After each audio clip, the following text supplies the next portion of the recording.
হরিরামপুর ব্লকের অন্তর্গত গোকর্ণ গ্রাম পঞ্চায়েতের মহিলা সংঘের নির্বাচন অনুষ্ঠিত হয়। সেই নির্বাচনে তৃণমূল কংগ্রেসের 18টি সিটে প্রার্থী দেয়। অপরদিকে অন্যান্য রাজনৈতিক দলগুলি সেভাবে প্রার্থী দিতে পারেনি, তাই এক প্রকার বিনা প্রতিদ্বন্দ্বিতায় তৃণমূলের 18 জন প্রার্থী জয়যুক্ত হয়।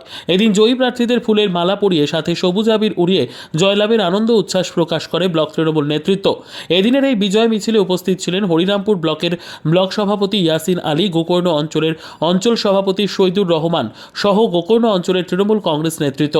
এ প্রসঙ্গে হরিরামপুর ব্লক তৃণমূল কংগ্রেসের সভাপতি ইয়াসিন আলী জানান, রাজ্যের প্রতিটি ঘরে ঘরে রাজ্যের মুখ্যমন্ত্রী মমতা বন্দ্যোপাধ্যায়ের বিভিন্ন জনকল্যাণমুখী প্রকল্প পৌঁছে গেছে। সাধারণ মানুষের অভাব অভিযোগের তথা বিভিন্ন সময় সমস্যার জন্য রাজ্যের মুখ্যমন্ত্রী মমতা বন্দ্যোপাধ্যায় সদা তৎপর থাকেন।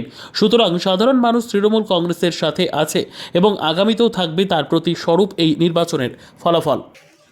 আজকে আমাদের হরিরামপুর ব্লক তথা গোকর্ণ অঞ্চলের যে সংঘের ভোট হয়েছিল, আজকে তাদেরকে প্রত্যেককেই যে 18টা সদস্য প্রত্যেককে সার্টিফিকেট তুলে দিল সরকারিভাবে।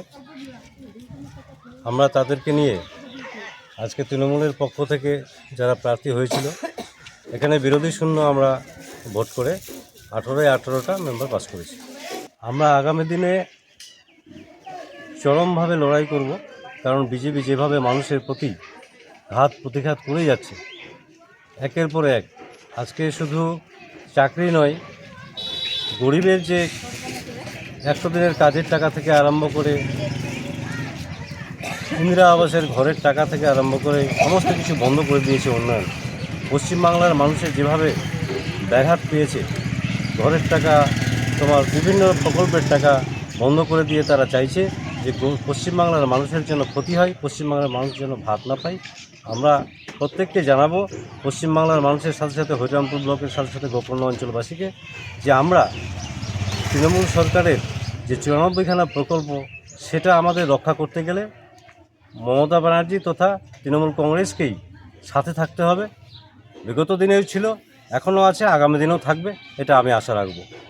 ব্যুরো রিপোর্ট, উত্তর বাংলা সংবাদ।